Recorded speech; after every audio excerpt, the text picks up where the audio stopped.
This is Nightly Business Report with Tyler Matheson and Susie Guerin.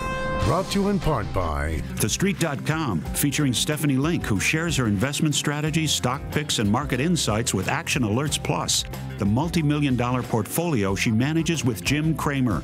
You can learn more at TheStreet.com/NBR. Bounce back, easing tensions in Ukraine ignite a rally on Wall Street. The S&P 500, a record. The Dow, its best day this year. The NASDAQ, a 14-year high. But will the optimism last? Fiscal priorities. President Obama unveils his $4 trillion budget. What's his plan for spending and new taxes in the coming year? Tough turnaround. RadioShack will close over 1,000 stores as it tries to stem a sharp slide in sales. But can the troubled neighborhood electronics retailer reverse the trend in this ultra-competitive environment? All that and more tonight on Nightly Business Report for Tuesday, March 4th. Good evening, everyone. Russia retreats and Wall Street gets a massive relief rally. Investors bought up stocks after Russian President Putin pulled troops back from the border of Ukraine, allaying worries about an imminent military showdown. The major averages surged 1.5% or more, posting their biggest gain so far this year, even setting a new record close for the S&P 500. Now, those sky-high gains wiped out all of yesterday's losses, and even Russia's stock market, which lost 12% on Monday, rose more than 6% today. Here's a look at the closing numbers. The Dow soared 227 points. The NASDAQ ended at a fresh 14-year high, adding almost 75 points. And the S&P jumped 28 points to 1873. That's a record high. Over in the commodities markets, what was up yesterday was down today. Oil prices fell $1.59 a barrel to $103. And gold lost $12 an ounce to $1,337. Well, Susie, even as Russian President Vladimir Putin said today that his country has no intention of fighting the Ukrainian people, international support for Kiev is growing. U.S. Secretary of State John Kerry was there today expressing moral support along with a massive aid package, and he spiced in some tough words for Russia. If Russia does not choose to de-escalate, if it is not willing to work directly with the government of Ukraine, as we hope they will be, then our partners will have absolutely no choice but to join us to continue to expand upon steps we have taken in recent days in order to isolate Russia politically, diplomatically, and economically. Steve Sedgwick is in Kiev with the latest developments and the challenges Ukraine's interim government still faces. Here in Kiev on Tuesday, a slight lessening of tensions. For the first time since the start of the crisis, we've heard from the Russian President Putin, who appeared to say there would be no Russian military activity across Ukraine. He failed to answer, though, the questions about whether there were 16,000 Russian troops on the Crimean Peninsula and what their activities were in that region. Elsewhere, we've seen U.S. Secretary of State John Kerry offering support to the fledgling pro-Western government. He offered $1 billion in loan guarantees plus technical assistance to the government as we run up towards those May 25th presidential elections. Elsewhere, no word yet from the IMF. The IMF is in town talking to the finance ministry about both short-term and long-term financial support, which is much needed for this young government here in Kiev. Steve Sedgwick for Nightly Business Report in Kiev. Our guest tonight says that Wall Street is in a long-term bull market, a belief that she's held before, during, and after the Ukraine crisis. Lizanne Saunders is Chief Investment Strategist at Charles Schwab. Hi, Lizanne. Nice to have you with us. Hi, Susie. Thanks for having me. All right. So investors seem to be behaving today like this crisis is all over. Is the worst over, or could there be another round or two? I think even if I pretended to be a geopolitical strategist, I couldn't answer that for sure. I think perhaps what Russia was feeling and what Putin was feeling was the effect on the economy with the kind of drawdown we saw in the market, the weakness in the currency, the implications that had for inflation, the sanctions, particularly on the elite. There may be some second guessing. But to assume that because the market rallied 227 points today, that the market is telling us this crisis is fully over, that may be a stretch. You know, Lizanne, we heard last night from Warren Buffett, who said, if you own a business tonight, are you going to sell it because of what's going on in the Ukraine? If you own an apartment building, you own a farm, are you going to sell it because of what's going on in Ukraine? He said, of course you wouldn't. I assume you agree with that. I do, and I really, truly believe that the chances that we look back at whatever point this bull market ends, and I think it has a ways to go, we are unlikely to say, what do you know, it ended because of the Ukraine. Geopolitics can cause short-term gyrations in the market, particularly if it impacts commodity prices, energy prices. There are those transmission mechanisms. There's a confidence hit too, but they don't tend to mark the ends of bull markets. In fact, more often than not, they tend to be buying opportunities. Lizanne, you've told us that the U.S. stock market is your favorite one, but as investors look around the world for where they can get some really good rewards, even in the face of some risks, why do you like the U.S. and how does it fit in with the rest of the world? Well, I do think not only is the United States in a secular bull market in its own right, but I think it's in a secular bull market relative to emerging markets. Now, we're not negative on emerging markets. We have about a neutral rating, but do like the developed markets more than the emerging markets. So I would say ranking them, if we don't tend to do that, I would put the U.S., Europe we think is attractive, and then down from that would be the emerging markets. We're a bit on the fence as it relates to Japan because of the near-term risks that they go back into a recession. Let's drill down a little bit more, because I was going to ask you about your view of emerging markets. Are they more vulnerable in the short term to the geopolitical developments in the Ukraine or elsewhere? In other words, could other emerging markets be tarred or drawn down because of fear about what people see in Ukraine? Well, certainly the economic connections, the import-export relationships, whether it's between the Ukraine and Russia, the Ukraine and Europe, Europe and Russia, is certainly much tighter and much more meaningful than what we see in the United States. What I would say within the emerging markets is that differentiation is becoming much more important. You can't look at the emerging markets as a singular monolithic thing anymore. The tide is not lifting all boats or taking out all boats. I think there are several factors that will define whether you're on the sort of winning end of emerging markets or on the losing end. And it's a function of whether you've got an inflation problem that might prevent your central bank from easing policy, whether you've got a current account deficit, whether you are on the production side of commodities or on the consumption side of commodities.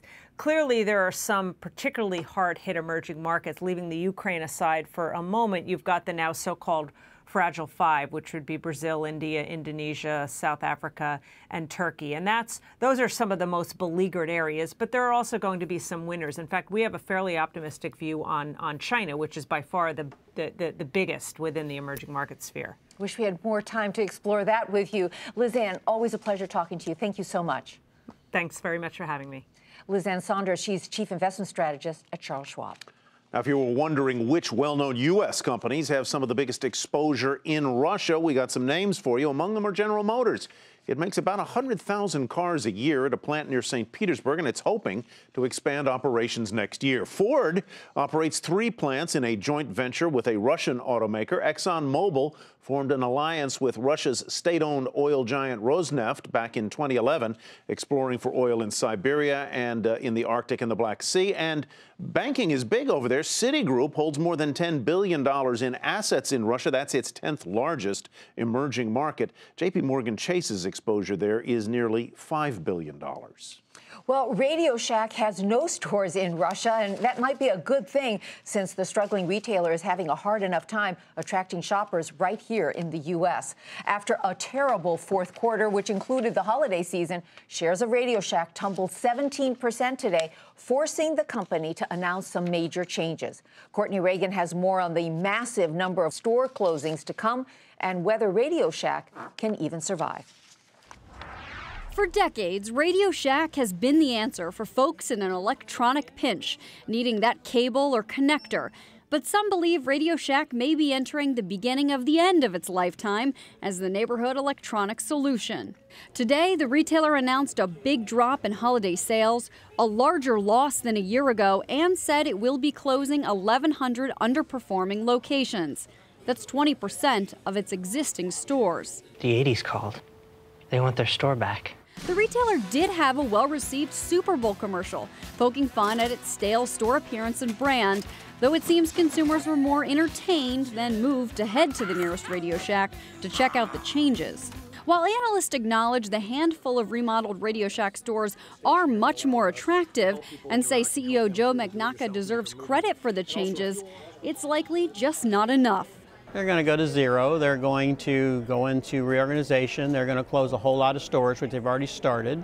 They're going to try to find DIP financing so they can remodel the ones that are left. They're going to try to partner with somebody and get an online business going and try to come back.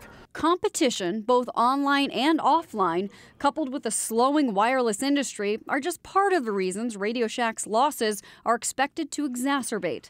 Though perhaps more damaging has been the retailer's failure to attract younger shoppers.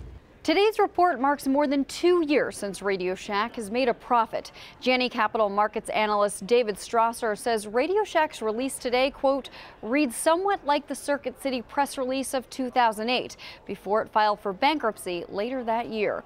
For Nightly Business Report, I'm Courtney Reagan. Still ahead, from Ukraine to natural gas and crude oil exports, what some of the biggest names in the energy business are saying about the major issues facing the industry.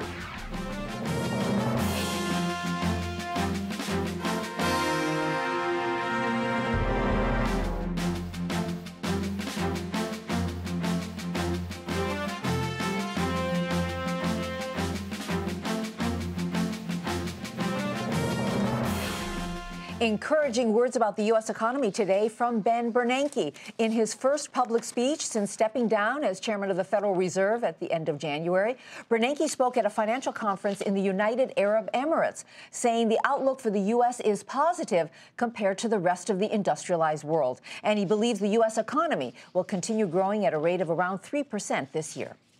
President Obama may be counting on that kind of growth or even more for the year ahead as he unveiled a proposed $3.9 trillion federal budget for the year 2015, fiscal year that is. It focuses on ending tax breaks for the wealthy in order to pay for massive improvement projects for the nation's crumbling infrastructure. Our budget is about choices. It's about our values. As a country, we've got to make a decision if we're going to protect tax breaks for the wealthiest Americans, or if we're going to make smart investments necessary to create jobs and grow our economy and expand opportunity for every American. But the president's proposed budget is not likely to get through Congress anytime soon. John Harwood joins us now from the White House with more. John, what is in the president's budget and how much of it's new? Well, what's in the president's budget, Tyler, reflects the parameters that were established in the bipartisan budget deal, specifically domestic spending or so-called discretionary spending, both defense and on programs for ordinary Americans of about $1.2 trillion. But the president also is putting in some proposals that aim higher toward whenever it is that Congress decides, Democrats and Republicans, that they can make a larger budget deal that would curb entitlement spending, raise some taxes. But for now, he's looking for a little bit more in his priority areas and looking to do some business with Republicans. John, it sounds like many of the elements of the budget have been proposed before. I'm sure, though, the Republicans have a lot to say about those proposals. What was the Republican reaction? The Republican reaction is essentially that this is a status quo budget that doesn't change anything. A lot of that's true because many of the proposals, raising taxes of different kinds on the wealthy, whether it's closing the carried interest loophole or limiting deductions for wealthy people, are things that are familiar that have been proposed and ignored by Congress in the past. But what both sides have agreed right now, they're really not going to have a big budget fight. So the president's budget lays out sort of a campaign manifesto for Democrats. This is what we would do if we were in charge. Republicans are going to do the same with their own budget. So there's not going to be a big budget fight here. So what's important about this budget then in the last analysis? Well, two things. First of all, you may get some modest increases, Tyler, in spending on early childhood education, on tax credits for the working poor, perhaps for infrastructure as well. But longer term, what's important is that this budget, like the one Republicans will lay out, will establish markers for those future negotiations. It's just like Dave Camp's tax reform proposal that he put out last week. It's not going to become law this year, but some of those things eventually will become law. It's just that, as we've come to learn, things take a pretty long time in a gridlocked Washington. All right, and spring doesn't look like it's ever going to come to Washington there on the North Lawn. John Harwood. It doesn't feel that way today. I'm sure it doesn't. Thanks very much, John. Shares of JCPenney climb on a positive report from Standard & Poor's, and that's where we begin tonight's market focus. The rating service upped its credit outlook to stable from negative, saying the department store's sales have turned a corner. The company's fourth quarter results, which were released last week, came in better than analyst estimates. JCPenney surged more than 4% to $8.29. Facebook is reportedly buying privately held Titan Aerospace for around $60 million. Titan makes solar-powered drones that can be airborne for up to 5 years without having to land. Now, the deal is thought to be part of Facebook's ambition to provide internet access worldwide. Facebook rose 2% to $68.80. And Disney and Dish Network have reached a new long-term carriage deal. It lets the satellite TV provider carry Disney-owned networks in some new ways. The agreement paves the way for Dish to offer live programming from some of Disney's networks like ESPN and ABC over the web on mobile devices without a Dish video subscription. As part of the deal, Dish agreed to disable its ad-skipping feature in its digital recorder on certain Disney programs for a limited period of time. Shares of both companies rose today. Disney was up almost 3% to $81.71. Dish Network rose 1% to $59.56. General Electric CEO Jeff Immelt invested his entire 2013 bonus, that's about $2.6 million, in GE stock. Immelt has bought more company stock this year than any other CEO of any S&P 500 company. He's also the largest inside stakeholder at GE. Immelt's vote of confidence lifted shares 2% to $25.65 on this up day. Delta canceled 8,000 flights in February. But that actually helped the airline increase passenger unit revenue. That is a key measure of performance. The company was able to fill more seats on fewer flights, which is more cost effective. And that helped send shares to an all-time high, up almost 6% to $34.45. And Qualcomm's board approved a $5 billion increase to its stock buyback program. The world's largest cell phone chip maker also hiked its quarterly dividend by 20% to 42 cents a share, and that sent the stock up more than 3% to finish at 76.11. Oil and the global energy market were front and center at the annual CERAWeek gathering of energy industry leaders from around the world today, discussing everything from the Russia-Ukraine conflict, the controversial Keystone Pipeline, U.S. oil and gas exports, and more. Sharon Epperson has more on the big themes at this year's conference in Houston. This geopolitical uncertainty is fueling the case for North American energy independence, even from foreign investors. We, like everybody else, just have to wait to see what happens over the next few weeks and what that means for the global economy and the trade in our goods and services. BHP Billiton, the world's largest mining company based in Australia with no business operations in Russia, has made a big bet on the United States. It is one of the largest investors in shale gas in the U.S., making a $20 billion investment in 2011. And it applauds U.S. efforts to export natural gas overseas. But while the fight to export U.S. natural gas has largely been won, another battle continues. Advocates of exporting energy from the U.S. say the time has come to lift a 39-year-old ban on U.S. crude oil exports, allowing oil to be exported to not only just Canada, but more widely, would be a strategic move as well as one that would enhance the U.S. economy. They say this is a move that could help to protect the U.S. and its allies. When you see the situation unfolding in Ukraine right now, the fact that Russia uses their energy as leverage, political leverage, we've not been in a position as a nation to really kind of be a player there. Alaska Senator Lisa Murkowski, the highest-ranking Republican on the Senate Energy Committee, has called on President Obama to waive the prohibition on the export of oil, saying that past presidents have done so when it's a matter of, quote, national interest. The focus of this major energy conference continues to be on how to capitalize on growing oil and gas production. Hastening approval of a key pipeline to bring crude oil from Canada to Texas is also being widely discussed. Canada's Natural Resources Minister expressed his confidence that the Keystone XL pipeline was another sure path to North American energy independence. Canadian oil would displace Venezuelan oil with the same level of greenhouse gas emissions. providing a strategic advantage for the U.S. and North America at a time when geopolitical tensions between Russia and the West are rising. For Nightly Business Report, I'm Sharon Epperson in Houston. Coming up, what sales of bulldozers, backhoes, and other big machines are saying about the global economy. That's next.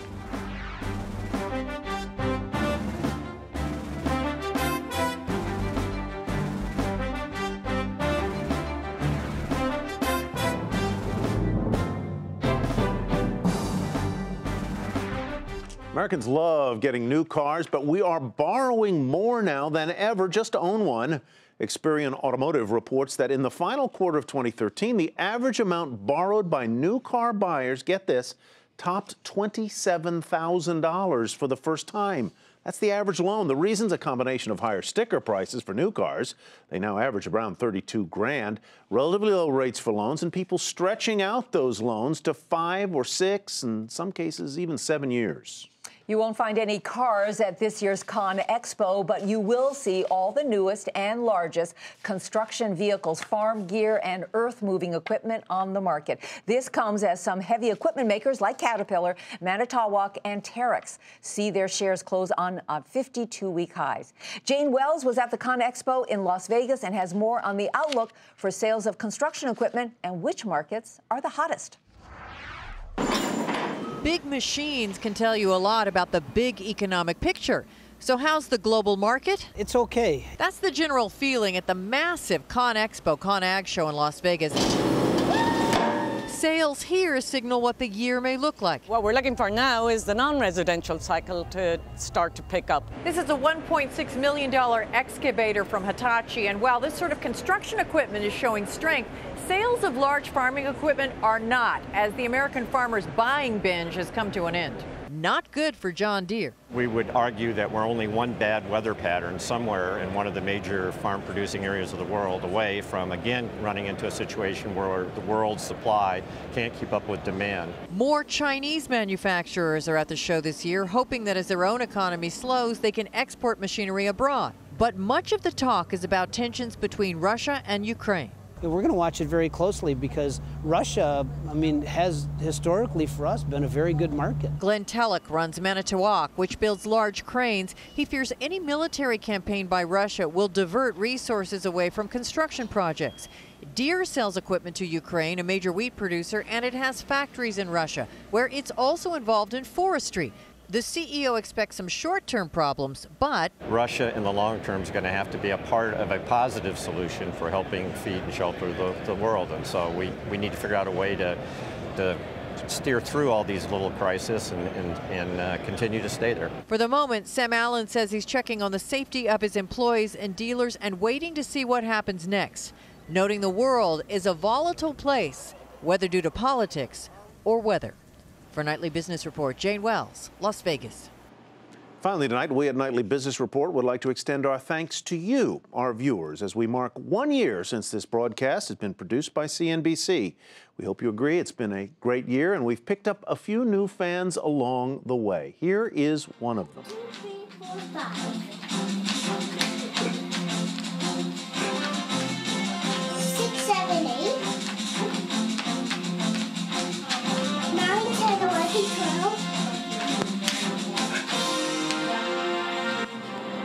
14, 15, 16, 17. Were there any greens? Nope. Stella watches the program with her granddaddy, and just like Susie and me, she especially enjoys dancing to the currency boards. Right, Susie? Absolutely. Absolutely. What's more exciting Stella, thank you. Thank you for watching, and to all our viewers, thank you as well on our first anniversary. I want to thank all of our viewers, too, for sticking through with us. We've had a great year, Tyler and I, and stick around with us because more good things to come in the year ahead. All righty, and that is Nightly Business Report for tonight.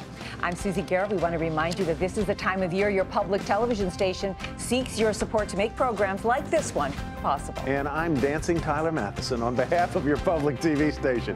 Thank you for your support. Have a good night, everybody. We'll see you back here tomorrow night. Nightly Business Report has been brought to you in part by TheStreet.com. Founded by Jim Cramer, TheStreet.com is an independent source for stock market analysis. Cramer's Action Alerts Plus is home to his multi-million-dollar portfolio. You can learn more at thestreet.com/NBR.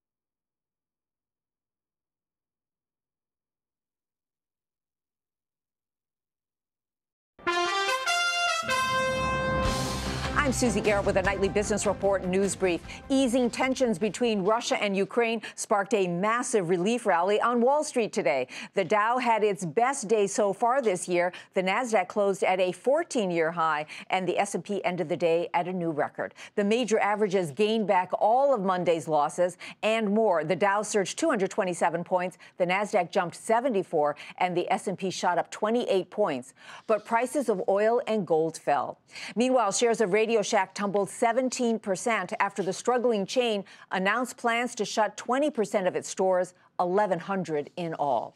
And new car buyers are now borrowing an average of more than $27,000 to finance loans. That's the most ever, and that's due to higher sticker prices and longer loan terms. Be sure to tune into Nightly Business Report right here on your public television station.